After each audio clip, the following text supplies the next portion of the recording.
Marksheet आप लोग का चेक कर लिए, उसमें से बहुत अच्छा मतलब 20 बार तो लगभग 12-14 बच्चा, मजा आ गया देख करके। 20 बार 12-14 बच्चा का करना, इसका मतलब है कि आप लोग जो कुछ भी पढ़े वो आपके पास, आपसे दूर नहीं गया। और हमको लगता है कि आपको पढ़ना भी उसी तरह से चाहिए, मतलब कोई भी चीज पढ़िए उसको ठोक के पढ़िए, मतलब झंडा गाड़, ये नहीं कि पढ़ लिए फिर कभी कोई पूछा तो कुछ नहीं ऑप्शन बोलिए, ये कीजिए वो कीजिए नहीं। आज का एपिसोड कल हम आप लोग को मार्कशीट भी दे देंगे, जो सरप्राइज टेस्ट आप लोग का था, और हम छांट ही नहीं पा रहे उसमें से किसको हटा दें। 8 पार्टिसिपेंट बहुत अच्छा किए हैं, तो 8 को तो सामने लाना ही है। हाँ, एक बात और है कि हम सबका नंबर नहीं बताएंगे, काहे कि बहुत लोगों को लगता है सर हमारा बेइज्जती करवाती है क्लास में। बताइए सर हमारे बारे में कितना अच्छा ख्याल था। जैसे सर हमारा नंबर बता दीजिए तो ख्याल ही गड़बड़ा गया, हमारे बारे में सोचता हुआ कितना पढ़ाकू लड़का टाइप का था, और जैसे हमारा नंबर बता दिए हमारे प्रति जो दृष्टिकोण था, व्यू था, खत्म हो गया सर।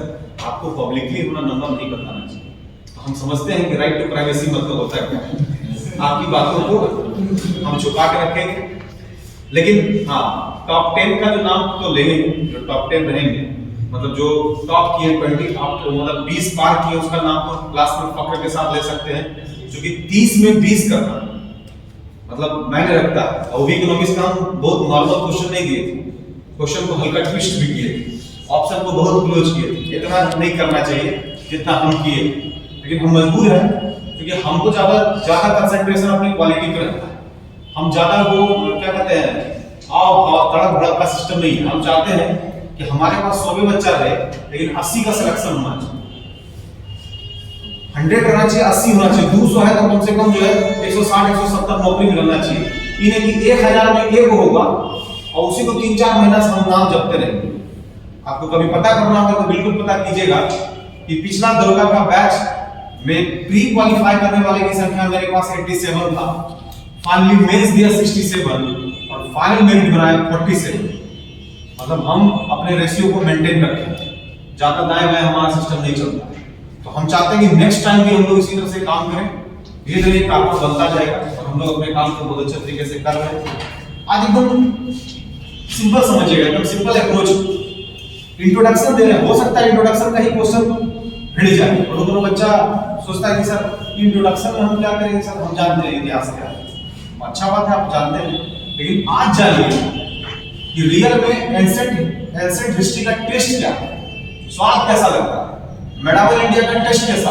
वैसे हमसे का डायरेक्ट पूछेगा ना, हम तो चाहते हैं मेडावल इंडिया हटा। अब बताइए कौन पढ़ना चाहता है कि ऐसा कौन सा शासक था दिल्ली सल्तनत में जो साड़ी पहन के दौड़ता था दास, मतलब क्वेश्चन ही सब है। अलाउद्दीन खिलजी बाजार नियंत्रण प्रणाली चलाया, मोहम्मद बिन तुगलक ये चलाया वो चलाया, बाबर का कंसेप्ट ये था, जहांगीर का कंसेप्ट ये था। तो हमको लगता है ना कि हम कुछ क्रांतिकारियों की इस वजह से छोड़ दे रहे हैं। हमको मॉडर्न इंडिया में अगर मौका मिलेगा तो वैसे क्रांतिकारियों को सामने लाएंगे जो भारतीय इतिहास में नेपथ्य में रह गए, सामने नहीं आ पाए। हम लोग कुछ क्रांतिकारी का नाम विवाद तरीके से लेते हैं, भगत सिंह बोलते हैं, चंद्रशेखर आजाद बोलते हैं, बटुकेश्वर बोलते हैं, राम प्रसाद बिस्मिल बोलते हैं, लेकिन उसमें से और कुछ नाम है जिसका हम लोग को लेना चाहिए। जैसे नाम सुना हुआ मदन लाल धिंगड़ा, जैसे नाम सुना हुआ चापेकर बंधु, जैसे नाम सुना हुआ दिगंबर विश्वास विष्णु विश्वास, जैसे नाम सुना हुआ रोशन सिंह, जैसे नाम सुना हुआ राजेंद्र लाहिड़ी। ये सब नाम थोड़ा छूट गया है। तो हम इतिहासकारों से हमेशा एक पेशकश करते हैं, एक काम कीजिए ना कि वैसे लोग को भी सामने लाइए, वैसे क्रांतिकारियों को सामने लाइए जिन्होंने देश के रक्षा के लिए, देश के सिस्टम को बचाने के लिए, देश की आजादी के लिए अपने प्राणों की आहुति दी, उसको भी तो बाहर लाइए। तो हम लोग क्या करते हैं, बीच बीच में झिलमिला जाते हैं। हम लोग के यहाँ अब एग्जामिनेशन पैटर्न ऑफ व्यू जो पैटर्न हम लोग का बोलता है उसके अंतर्गत मेडावल में अच्छा बताइए कुतुबुद्दीन ऐबक घोड़ा पर से गिर के मर गया, तो हम क्या करें, हमारा गलती है, गलती उसका है जी। अब उसको पढ़ाने का क्या जरूरत है, कुतुबुद्दीन ऐबक घोड़ा पर से गिर गया चौगान खेलते हुए। तो मैं अब क्या है कि चलिए चल रहा है तो हम लोग को पढ़ना है, क्योंकि सिलेबस का जो डिमांड है वही करना पड़ेगा। आपके सिलेबस का डिमांड क्या बोलता है ध्यान से समझिएगा। हम सबसे पहले हम सिलेबस की बात करें किसका, हिस्ट्री का। बड़ा पॉपुलर सब्जेक्ट है और बहुत लोग इसको पढ़ाते हैं अलग अलग तरीके से। हम फिर से बोल रहे हैं, हम दावा करते हैं कि जब इतिहास आपको पढ़ाएंगे तो एक एक बच्चा की जुबान पर 1905 के बंगाल राज्य से लेकर 1947 देश की आजादी तक ला देंगे। नहीं लाए तो शपथ आप देख लीजिएगा। आज हम बोल रहे हैं तो हम कभी बोलते हैं खाली बात नहीं जाता, जो भी बात बोलते हैं हड़का में बोलते हैं। हड़का समझ सकते हैं, एकदम घर तक पहुंचाते हैं। यहाँ नहीं सीख पाओगे तो सहरसा चल जाएंगे, खगड़िया चल जाएंगे, सुपौल चल जाएंगे, वहां जाके बता देंगे कि भाई सब कंसेप्ट होता है और नौकरी कैसे होता है। तो सिलेबस हिस्ट्री का समझिएगा। हम बार बार बच्चों से पूछते हैं कि अच्छा बताओ बाबू कि इतिहास को कितना भाग में बांटते हैं, तो बोलता है डी, बोलता है एंशिएंट, मेडिवल, मॉडर्न। गलत। क्या हो जाएगा इसका आंसर? आंसर होगा प्री, और क्या होगा प्रोटो, और क्या होगा हिस्ट्री। ये तीन भाग में बांटेंगे। एक को नाम रखिए, एक का नाम रखिए प्री, इसको हम लोग हिंदी बोलते हैं प्रागैतिहासिक काल। क्या बोलते हैं? प्रागैतिहासिक काल। नाम सुना होगा। कौन सा काल है? प्रागैतिहासिक काल। इसको हम लोग बोलते हैं कौन सा? हिस्ट्री, प्री हिस्ट्री, प्रागैतिहासिक काल। और प्रोटो हिस्ट्री को हम लोग बोलते हैं आद्य ऐतिहासिक काल। एकदम सब हिंदी भी जाना चाहिए, अंग्रेजी भी जाना चाहिए। आजकल जो है ना कंसेप्ट वो दोनों चल रहा है, ध्यान दीजिएगा। ये दोनों हम लोग को जानना जरूरी है। एक है आद्य इतिहास का काल, आद्य इतिहास का काल हम लोग पढ़ेंगे। और हिस्ट्री मतलब जानी नहीं इतिहास, यानी हम लोग कितने भाग में बांटे हैं? प्री, प्रोटो और हिस्ट्री। आप सोचिएगा, सवाल पूछेगा आपको कि भाई प्री हिस्ट्री है क्या, किसको बोलेंगे प्री हिस्ट्री सर, ये बता दीजिए। तो हमने कहा था कि वैसा काल जिस काल में हमें एविडेंस ही सिर्फ मिला, हमारे पास कोई प्रमाण नहीं है, कोई लिखित प्रमाण नहीं, कोई स्क्रिप्ट राइटिंग हम लोग के पास नहीं है, यानी pre history it totally depends upon the evidence. Evidence मतलब साक्ष्य। हम लोग जो कुछ भी बोलेंगे किसके आधार पर बोलेंगे? साक्ष्य। तो जैसे बोलेंगे कि भाई हम साक्ष्य के आधार पर हम लोग क्या करते हैं? हम लोग कयास लगाते हैं। कयास समझते हैं ना? अनुमान, एस्टिमेशन, कयास लगाते हैं ऐसा होगा। हम लोग बोलते हैं कि क्या कहते हैं, काली बंगला से काली चूड़ियों का मिला है साक्ष्य। ऐसा होगा कि वहां की जो औरतें हम काली चूड़ी पहनती होगी, ऐसा बोलते हैं। चंद्रों से लिपस्टिक का साक्ष्य मिला, तो बोलता होगा कि चंद्रों के काल में जो औरतें होंगे उसमें लिपस्टिक लगाती होगी। अब जरूरी थोड़ी कि औरतें लगाती हो सकता है उसमें लड़का भी लगाता। और आज भी जमाना चेंज हुआ, कुछ लड़कों लगा के आता नहीं, उसको लिप बाम क्या बोलते हैं जी? कौन लगाता है? नहीं, इधर बिगनापाड़ी का बच्चा सब नहीं लगाता। बिगनापाड़ी मुसल्लापुर हाट का बच्चा को लिपस्टिक कहाँ लगाने का मौका है? यहाँ का बच्चा को बोलिएगा ना कि चलना है घूमने 2 मिनट, गया इतना पानी लिया, पूरा ठीक कर लिया, क्या नहाएगा ना? आज 6 दिन से नहीं, आज खाएगा नहीं, चलो चलना है।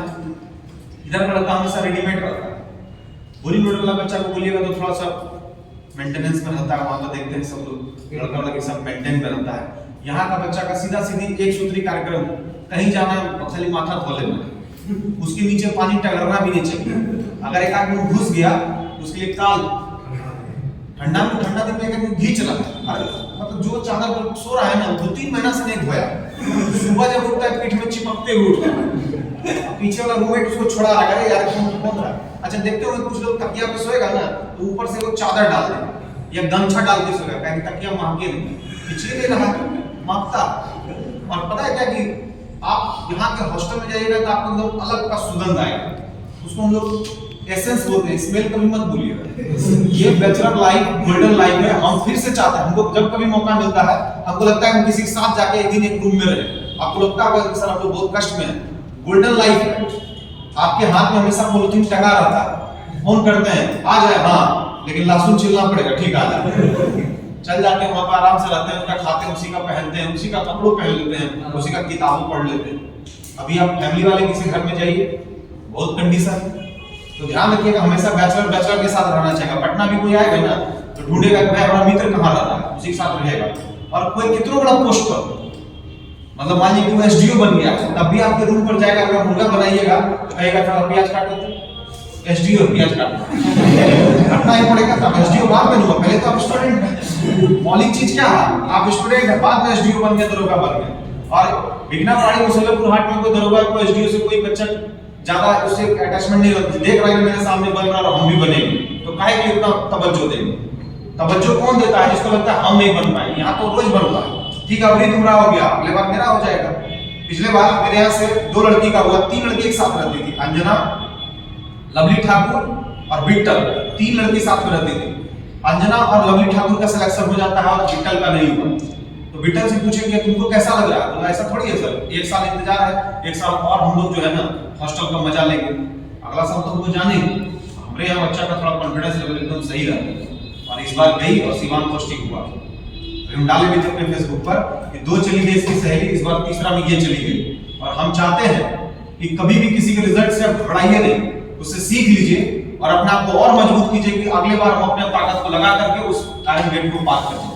कभी कभी कुछ बच्चा घबरा जाता है, सर देखिए उसका हो रहा है, हमारा हो ही नहीं रहा, पूरा दिन नहीं आया और जान लीजिए इसका नौकरी हो गया है, कि मत समझिएगा वो बहुत बड़ा विद्वान, जिसका नौकरी हो गया वो दिन ठीक था, 10 गो तुक्का मारा 6 गो निकल गया, आपका दिन खराब था, आपका 2 गो निकला, आपका भी दिन आएगा जब 8 गो सही निकलेगा, हो जाएगा नौकरी। नौकरी का यही कंडीशन है और हमारे अंदर भूख सिर्फ नौकरी का, हम आपका सिलेबस खत्म नहीं करेंगे, इस बीच में नौकरी होना शुरू होगा। आए हैं जब हम ही छुड़ाएंगे, यहाँ जितना भी यूट्यूबर बड़ा बड़ा हल्ला कर ले, हल्ला करना सबको आता है, ये कर देंगे वो कर देंगे। यहाँ यूपीएससी का यू नहीं निकलने वाला है किसी से, बीपीएससी का बी नहीं निकलने वाला है, क्योंकि पढ़ा नहीं रहा, सिर्फ जो है ना एक प्रोपेगेंडा तैयार कर रहा है। पढ़ने के लिए आपको प्रॉपर सिलेबस को का चयन करना। आप जैसे सिलेबस पढ़े, क्या आपका इकोनॉमिक्स हम कंप्लीट किए थे, पूरा कंप्लीट नहीं किए तो बीच में सचिवालय साहब की परीक्षा हुई थी ना, सब क्वेश्चन लड़ा कि नहीं? नेक्स्ट लड़ेगा। इतिहास पढ़ा रहे हैं, इतिहास गवाह है कि अगले कोई एग्जामिनेशन में अगर आपका मॉडर्न का सवाल छूटता है, इसकी पूरी रिस्पांसिबिलिटी मेरे ऊपर जाती है, कोच को हमेशा लेना चाहिए। टीम हारता है तो इसका पूरा रिस्पांसिबिलिटी कोच पर जाना चाहिए। हमारा टीम कैसे हार जाएगा जब हम अच्छा कर रहे थे? तो यही ध्यान रखना है कि हम इतिहास को सबसे पहले इसको इंट्रोड्यूस कर रहे हैं, हो सकता है इसका पूरा सेगमेंट आपको समझ में आ जाए। तो समझिएगा कि पहला कौन सा हिस्ट्री है, दूसरा कौन है, तीसरा होता है प्री हिस्ट्री में सिर्फ और सिर्फ हमारे पास क्या है, और प्रोटो में एविडेंस और स्क्रिप्ट। दिक्कत इस बात का है कि हम स्क्रिप्ट पढ़िए नहीं पाए, स्क्रिप्ट मिला है लेकिन हम पढ़ नहीं पाए। तो हमसे पूछा एक बच्चा, अच्छा सर कौन नहीं पढ़ पाए, तो बोलता है कि हड़प्पा काल में जो मिला हम लोग के पास, हड़प्पा काल में जो हम लोग के पास स्क्रिप्ट मिला है, जो लिखा हुआ चीज मिला है, जो चित्राक्षर लिपि है, कैसा लिपि है, चित्राक्षर। इसको हम लोग अंग्रेजी में बोलते हैं पिक्टोग्राफी। क्या बोलते हैं, पिक्टोग्राफी। तो चित्राक्षर को पढ़ा तो उसको पता ही नहीं चला कि बाएं से पढ़े कि दाएं से पढ़े। वैसे हम लोग क्या सबसे पहले लिपि जो पढ़ी गई वो अशोक के शिलालेख को पढ़ा गया और ये पढ़ा था 1837 में जेम्स प्रिंसेप। किसने पढ़ा था? पहली बार शिलालेख पढ़ने का श्रेय जेम्स प्रिंसेप को जाता है 1837 में, और वो भी पढ़ा किसका? अशोक। अब शिलालेखों की बात करें तो शिलालेखों के अध्ययन को हम लोग बोलते हैं एपिग्राफी। क्या बोलते हैं? क्वेश्चन आता भी है कि शिलालेखों के अध्ययन को क्या बोलते हैं? एपिग्राफी। तो पहली बार शिलालेख में से अगर लिपि पढ़ने का श्रेय जाता है तो किसको जाता है? James Prinsep. किसको जाता है? James Prinsep. क्वेश्चन आता भी, बहुत बार सवाल पूछा है, क्योंकि अशोक के समय में जो शिलालेख था वो 3 भाषाओं में लिखा जा रहा था, ब्राह्मी, खरोष्टी, अरमाइक, इन सभी भाषाओं में, ग्रीक और अरमाइक। तो हम बाद में बात करेंगे अशोक पर पूरा डिटेल कि अशोक में से कुछ उसके ऐसे शिलालेख थे जो काबुल और कंधार तक फैले हुए थे, यानी हिंदुस्तान की जो बाउंड्री थी मौर्य काल में, हम काबुल और कंधार तक थे, और काबुल और कंधार में हम लोग के पास 2 तरह के शिलालेखों का अध्ययन मिलता है, जो एक है ग्रीक प्लस अरमाइक में और एक सिर्फ अरमाइक में। वैसे खरोष्टी का सिर्फ और सिर्फ पाकिस्तान में मिलता है, नाम है शाहबाजगारी और रामसेरा, नाम सुना होगा। शाहबाजगारी और रामसेरा में सिर्फ खरोष्टी लिपि मिला है, और इसके अलावा हिंदुस्तान में जितने भी लिपि हैं, खासकर भारत के संदर्भ में सब का सब है ब्राह्मी लिपि। इसलिए उस समय राष्ट्रीय लिपि के रूप में दर्जा किसको मिला था? ब्राह्मी को। क्वेश्चन आता भी है, तो आपसे अगर पूछा जाएगा कि अशोक के समय कितने तरह की लिपियों का वर्णन था? 3, खरोष्टी, ब्राह्मी और अरमाइक और ग्रीक, और कहीं कहीं ग्रीक और अरमाइक का दोनों का ज्वाइंट भी है। जैसे एक नाम है पुले दालू लमदान में, लमदान का एरिया आता है काबुल और कंधार का, जहां पर इस तरह का मिलता है। हम धीरे धीरे आगे बढ़ेंगे, काम हम लोग का पूरा हो जाएगा। अभी सिर्फ इतना समझना है कि हड़प्पा काल में जो हम लोग को लिपि मिला, हम उसको पढ़ नहीं पाए, तो फिर हम लोग का डिपेंडेंसी किस पर हो गया? एविडेंस। पढ़ ही नहीं पाए तो हाँ, हम लोग के पास कंसंट्रेशन किसका? एविडेंस का। फिर हम साक्ष्य पर निर्भर कर गए। अब फिर हम लोग हड़प्पा से आगे बढ़े, हम लोग आ गए वैदिक काल में। किस काल में आए? ई काल का हम लोग के पास जबरदस्त दर्शन हुआ। भाई क्या हुआ? जैसे वैदिक काल में आया, ध्यान दीजिएगा, जैसे हम लोग वैदिक काल में आते हैं तो वैदिक काल में हम लोग के पास सबसे पहले रचना आती है किसकी? वेद की। और वेद हमारे पास कितना है? 4। ऋग्वेद, यजुर्वेद, सामवेद, अथर्ववेद। ऋग्वेद, यजुर्वेद, सामवेद, अथर्ववेद। हमारे पास वेद कितना आता है? 4। ये 4 वेद को पढ़ने के लिए हमारे पास संख्या आती है किसकी? वेदांत। वेदांत की संख्या 6 बोलता है शिक्षा, कल्प, विरुद्ध, व्याकरण, छंद और ज्योतिष। ये 6 तरह की चीज को 6 तरह का चीज वेदांत था, जिसके थ्रू हम लोग किसको पढ़ पा रहे थे? वेद। ये बात क्लियर हो गया? बोला जहां वेद अंत होगा उसको हम लोग बोलते हैं वेदांत। वेदों का अंत क्या कहलाता है? वेदांत। और वेदांत की संख्या 108। गलती से भी वेदांत और वेदांत को एक नहीं समझना। वेदांत दैट इज द वेद का अंग, जिसके थ्रू हम वेद को पढ़ पाते हैं। अगर हमें वेदांत की जानकारी नहीं होगी तो वेद को पढ़ने का हम पढ़ने के लायक नहीं रहेंगे। तो जब हमें वेदांत आएगा, यानी हमें जब शिक्षा आएगा, जब निरुक्त आएगा, जब छंद आएगा, जब ज्योतिष आएगा, जब व्याकरण आएगा, तब हम किसको पढ़ पाएंगे? वेद। यानी याद रखना है कि वेदों को पढ़ने के लिए हमें किसकी आवश्यकता होगी? वेदांत कितना है? 6। लेकिन जहां वेद अंत होगा, यानी वेद खत्म होगा, उसको क्या बोलते हैं? वेदांत। सबसे अच्छी बात है कि वेदांत को हम उपनिषद भी बोलते हैं। क्या बोलते हैं? क्लियर हो रहा है बात? क्लियर हो रहा है ना? जो वेदांत है उसी को क्या बोलते हैं? उपनिषद। उपनिषद का मतलब होता है गुरु के समीप बैठकर शिक्षा करना। उपनिषद दैट इज द आइडियलिज्म, आदर्श चीज है। जितना भी आदर्श चीज है, जितना भी आदर्श धर्मों का जन्म हुआ है, सब उपनिषद से हुआ। चाहे वो बौद्ध धर्म हो, चाहे वो जैन धर्म हो। यानी उपनिषदों की संख्या हमारे पास है 108। यानी जो वेदांत है वही क्या है? उपनिषद। अब इसमें बहुत सारा 108 उपनिषद मतलब है। अगर हम एक बार 108 का नाम लेंगे तो आपको लगेगा यहाँ यज्ञ शुरू हो गया। हम यज्ञ शुरू नहीं करना चाहते हैं। हम दावे के साथ बोलते हैं कि 6 उपनिषद के बारे में बोलेंगे। अभी तक इतिहास में यही 6 पूछता है, अगले 15 साल तक यही 6 पूछेगा। जैसे पूछेगा कि सबसे बड़ा उपनिषद बृहदारण्यकोपनिषद। बृहद मतलब बड़ा, नाम से क्लियर है। सबसे बड़ा उपनिषद बृहदारण्यकोपनिषद। सबसे छोटा उपनिषद मांडुक्योपनिषद। कौन सा? मांडुक्य। सप्तमेव जयते लिया गया है मुंडकोपनिषद। सप्तमेव जयते लिया गया है मुंडकोपनिषद। बुद्ध के अष्टांगिक मार्ग का वर्णन है तैत्तरीय उपनिषद। याद रखिएगा, अष्टांगिक मतलब 8। अगर खाली 5 जोड़ देना, 8 5 13 उपनिषद तैत्तरीय। जेकरा में संख्या रहेगा ओकरा में वो संख्या जोड़ देना है। अष्टांगिक 8, 5 जोड़ेंगे तैत्तरीय। तैत्तरीय मतलब 13। अष्टांगिक मार्ग का वर्णन तैत्तरीय। फिर सवाल पूछेगा कि आश्रम व्यवस्था का वर्णन छांदोग्योपनिषद।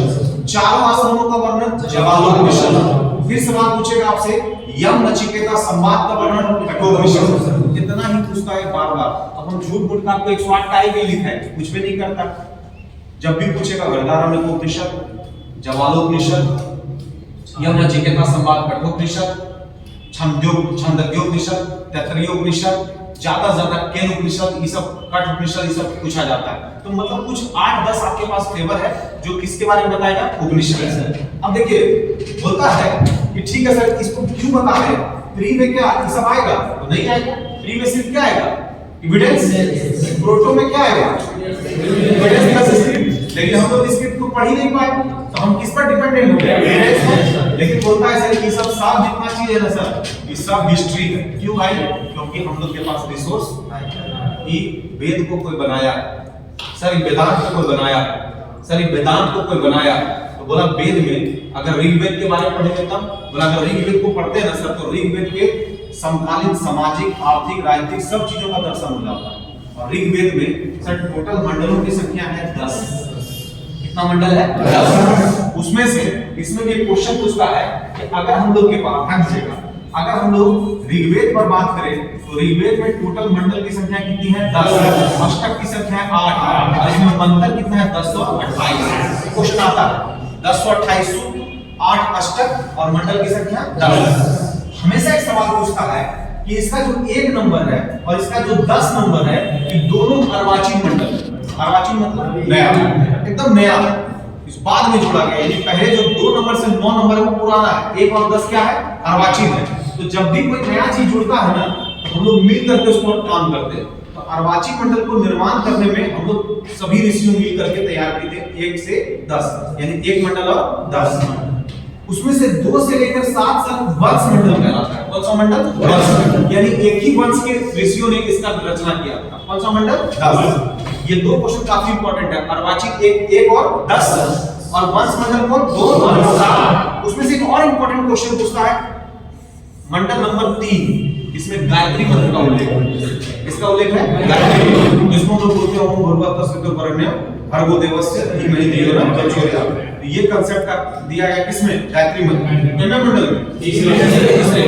और तीसरे मंडल के रचयिता है विश्वामित्र। सवाल पूछता भी है कि तीसरे मंडल के रचयिता कौन है? विश्वामित्र। तो 3 नंबर काफी फेमस हो गया, 1 से 10 अर्वाचीन मंडल फेमस हो गया, 2 और 7 फेमस हो गया। अब एक मंडल और इंपॉर्टेंट है, मंडल नंबर 10, जिसके पुरुष सूक्त में 4 वर्णों का उल्लेख मिलता है। कितने वर्णों का? 4। ब्राह्मण, क्षत्रिय, वैश्य और शूद्र। बोलता है कि 10वें मंडल के पुरुष सूक्त में एक परम पुरुष, और परम पुरुष बोलता है कि ब्राह्मण का जन्म सर से हुआ है, क्षत्रिय का जन्म भुजा से हुआ है, वैश्य का जन्म पेट से हुआ है और शूद्र का जन्म जो है पैर से हुआ है। और इस तरह से एक परम पुरुष का निर्माण किया। तो हम उस पर भी डिस्कशन किए थे कि कोई जो हम लोग अभी जातिगत आधार पर बांटता है, कि कोई बोलता है कि आप इस कास्ट से हैं, आप इस कास्ट से हैं, हम उसको पूरी तरह से खारिज करते हैं। हमारा सीधा आंसर है कि हम लोग का जो उत्पत्ति हुआ है परम पुरुष से हुआ है, और परम पुरुष में मेरा जो सर है वो ब्राह्मण है, हमारा जो पेट है वो वैश्य है, हमारा जो भुजा है वो क्षत्रिय है, और हमारा जो पैर है वो शूद्र है। तो हम सब मिलके बने हुए, हम में सभी चीज समाहित है। तो हमें जातिगत संरचना का आधार पर बांटने की कोशिश मत करो, क्योंकि 10वें मंडल के पुरुष सूक्त में जो वर्ण व्यवस्था का वर्णन किया गया है उसमें सीधा सीधा स्पष्ट रूप से क्लेरिफाई कर दिया गया है जो मस्तिष्क है, जिन चीजों को सोचता है। और ब्राह्मण कोई जाति से नहीं होता, ब्राह्मण उसके विद्वता से होता है, विद धातु से बना हुआ ब्राह्मण, समझिएगा। जो विद्वान होगा ब्राह्मण होगा। तो ये कौन बोलता है कि जो जिस जाति ब्राह्मण जाति से होंगे तभी विद्वान होंगे? किसी जाति से तो विद्वान है, ब्राह्मण है। हमको तो कोई पूछता है कि आप क्या है, हम बोले कर्म से ब्राह्मण, जन्म से हम क्षत्रिय हैं, और काम करने में हम वैश्य हैं। काम करने में किसी चीज का प्रोफेशनलिज्म मेरे अंदर वैश्य का है, और जब मौका मिलता है तो हम शूद्र की तरह काम करते हैं। जब भी कुछ कोई काम मिलता है हमारे लिए, कोई छोटा बड़ा नहीं होता, हम सब काम को करते हैं। इसलिए हम तो परम पुरुष के कांसेप्ट में हैं। हमारा जात का है कुछ है, बोला आप टाइटल का है लगा दिए, बोले जन्म वाला लगा दिए, जो जन्म वाला टाइटल का खाली लगा दिया ताकि आप पहचान जाइए। जातिगत जनगणना जो आपसे पूछते हैं, बार बार पूछते हैं नाम ई कुमार सिंह, सिंह मतलब राजपूत की भूमिहार, नहीं। और क्लियर कीजिए, आजकल क्लियर करवाइए छोड़ता बहुत दूसरे टाइप का माहौल हो गया। और ये तो और एक और जातिगत जनगणना हम लोग क्या शुरू हो गया, समाधान यात्रा इधर चल रहा है, इधर जातिगत जनगणना चल रहा है। घर घर जाकर पढ़े, ये पता कर लो ना कि किस घर में बेरोजगार की संख्या कितना है। ये तुम्हारा सबसे अच्छा टारगेट था, पूछता कि कितने लोगों को बेरोजगारी, कितने लोगों को नौकरी नहीं मिल रहा है, और वो लोग को बताइए जो 37 साल पार कर गया है, कम से कम उसको 5-10 लाख रुपए दे करके एंटरप्रेन्योरशिप में उसको करके कोई मौका दे देते रोजगार करने का। वो जनगणना नहीं कराइए, तब पूछ रहा है सबको जानिए आप कौन जात। बड़ी खराब टाइप का सिस्टम है। आप स्कूल में जब वही टीचर जो पढ़ा रहे थे, तो किसी दिन वो टीचर क्लासरूम में किसी को बोल दिया कि तुम इस जाति से हो, तो उस टीचर पर आकर के लोग ब्लेम करना शुरू किया।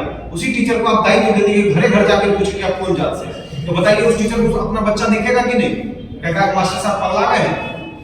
उन दिन हम बोले थे तो बड़ी गुस्साए थे, आज घरे आकर पूछ रहे हैं बता बाबू तो पिताजी कौन जात। समझिएगा कि धीरे धीरे हम लोग क्या जो कंसेप्ट है ना, वो टाइम टू टाइम चेंज करता है। खैर आपको उसमें फंसना नहीं है, हम लोग को क्वेश्चन पे काम करना है। आप एक बार जरा सा रिमाइंडर लगाते हैं, बोलिए इतिहास को कितने भाग में बांटेंगे? बहुत अच्छा।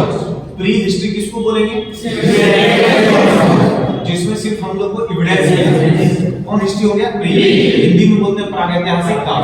प्रोटो किसको बोलते हैं? स्क्रिप्ट दोनों मिला। तो हम क्या स्क्रिप्ट को पढ़ पाए? पाए के चित्र के रूप में था, नहीं पढ़ पाए। जैसे हड़प्पा काल वाला था, हड़प्पा काल का कैसा था? चित्राक्षर नहीं पढ़ पाए। आज तक हड़प्पा काल में लोग किस पर डिपेंड करते हैं? एविडेंस पर। हम लोग सीधा सीधा बात करते हैं, अच्छा सूती कपड़े का साक्ष्य हड़प्पा, लिपस्टिक का साक्ष्य चंद्रलोक, स्टेडियम का साक्ष्य धौलावीरा, युद्ध समाधान का साक्ष्य लोथल। इसी तरह हम लोग बात करते हैं, हम लोग सिर्फ साक्ष्यों पर डिपेंड करते हैं। जो रियल हिस्ट्री हम लोग को कब आया? जब वैदिक काल के आए। तो वैदिक काल में वेदों की संख्या, वेदांत की संख्या, वेदांत की संख्या वेदों को पढ़ने की हमें किसकी आवश्यकता होती है? जहाँ वेद खत्म होता है उसको क्या बोला है? क्लियर है? रटने नहीं बोले थे कि कुछ चीज नहीं बोलेगा, रटने सब जुबान पर आएगा। और देखिएगा पूरा एंशिएंट, अभी तो एंशिएंट खोल रहे हैं, मॉडर्न आएगा तो खूब खुलेगा। मॉडर्न में तो आपको लगेगा कि सब लोग आप जो ना क्रांतिकारी, आपको लगेगा अंग्रेज से आज हमारा सिस्टम लगने वाला है, हम फाइट करने वाले हैं। और जिस दिन पढ़ाएंगे भगत सिंह, मुझे तो लगेगा कि सेंट्रल लेजिस्लेटिव असेंबली में बम जब फेंक रहे हैं तो हम भी साथ में खड़ा, मजा आएगा। लगेगा कि भगत सिंह बड़ा अच्छा स्टेटमेंट दिए थे कि बाहरों को सुनने के लिए ऊंची आवाज की जरूरत है। और उन्होंने विटनेस बॉक्स में आकर के, जो विटनेस बॉक्स होता है उसमें आकर खड़ा होकर बोले थे कि प्रेस वाला पूछा था कि कौन बम पटके, जो कुछ हुआ नहीं, बोला हम खाली ऊंचा आवाज वाला बम पटके, ताकि जो बाहर लोग हैं इसको सुनाई पड़े, भारत में क्या प्रॉब्लम है सुनाई पड़े। और बोलने के क्रम में बोले कि लिखिए पोटेशियम नाइट्रेट 3 ग्राम, कंपोजिशन काहे बता रहे हो बम का, पूछ रहे काहे पटके का आप कंपोजिशन बता रहे हैं, तो पहले लिख लीजिए ना, पोटेशियम नाइट्रेट इतना ग्राम, लोहा इतना, छड़ा इतना, ये सब लिखवा दिया कंपोजिशन। सुबह हो गया, क्या हुआ कि सभी पेपर में कंपोजिशन के साथ बम का सिस्टम छपना शुरू हो गया। दूसरे दिन फिर पत्रकार पूछा भगत सिंह से कि भाई ये कंपोजिशन के साथ बम काहे करवा दिए? हम चाहते हैं कि भारत का हर बच्चा बना करके किधरों से अंग्रेज गुजरे और माथा पर फेंक, ताकि उसको समझ में आ जाए कि हम लोग का सिस्टम क्या है। क्योंकि बम के लिए आपको एक नाम है बीएन बापट, नाम बताएंगे आप लोग जब इतिहास पढ़ाएंगे। बीएन बापट जाकर के सीखने गए थे बम का पूरा आइडियोलॉजी, बाहर जाके पेरिस जाकर के सीख करके आए थे कि कैसे बनेगा। उसी पर एक आप देखे होंगे कि एक हम लोग यहाँ भगवती चरण बोहरा का था, वो बम का दर्शन दिए थे, भगवती चरण बोहरा का कंसेप्ट आया था। तो बहुत सारे चीज था बम से संबंधित बातों का था। तो क्रांतिकारियों की अपनी विचारधारा था, लेकिन था क्या, दोनों का टारगेट एक था। क्रांतिकारी भी चाहते थे देश की आजादी, और जो उदारवादी थे, जो गांधी जी के पद पर चलते थे, जैसे जो डॉक्टर राजेंद्र प्रसाद, सी राजगोपालाचारी, इस सब में कोई दिक्कत नहीं था। इस सब में था सत्याग्रह और अहिंसा हमारा धर्म है। वैसे गांधी जी एक जगह रॉन्ग डायरेक्शन दिए, एक जगह बोले हैं कि हमें मौत और हिंसा में से कोई चीज चुनना होगा तो पक्का हम मौत को चुन लेंगे, हिंसा को नहीं चुनेंगे। वही गांधी जी एक जगह बोले हैं कि हमें हिंसा और कायरता में से कोई चीज को चुनना होगा तो पक्का हिंसा को चुन लेंगे। तो डायरेक्शन थोड़ा चेंज हुआ, इसमें विश्लेषण का बात है। अब हम ज्यादा कहेंगे तो लोग बोलेगा कि सपोर्ट कर रहे हैं नाथुराम गोडसे का, सब गड़बड़ है। हम किसी का सपोर्ट नहीं कर रहे, हम पैरालेलिज्म पे बात कर रहे हैं। यहाँ तक तो बात समझ में आया, ऋग्वेद के पूरे सिस्टम को समझे। अब देखिए कैसे आगे बढ़ता है हम लोग पोजीशन। ये इतिहास का सिस्टम आ गया। हम लोग सबसे पहले लिपि किसका पढ़े? अशोक का। कौन पढ़ा था? कौन लिपि पढ़ा उसका? ब्राह्मी, खरोष्टी और अरमाई। हाँ कि नहीं? ब्राह्मी, खरोष्टी और अरमाई। चलिए उस पर हम लोग आगे बात करते हैं। अब देख रहे हैं लोग अप्रोच करते हैं, अप्रोच में हम लोग का क्या बोलता है कि इसको हम एक सर्कुलर पाथ बनाते हैं। समझिएगा बढ़िया से। बोला कि किसी भी इतिहास का जन्म क्यों हुआ, इनिशिएटिव ऑफ द हिस्ट्री क्यों हुआ, क्या इसके पीछे वजह है? बोला किसी भी इतिहास के जन्म के पीछे एक मात्र वजह है, उसका सरप्लस प्रोडक्शन।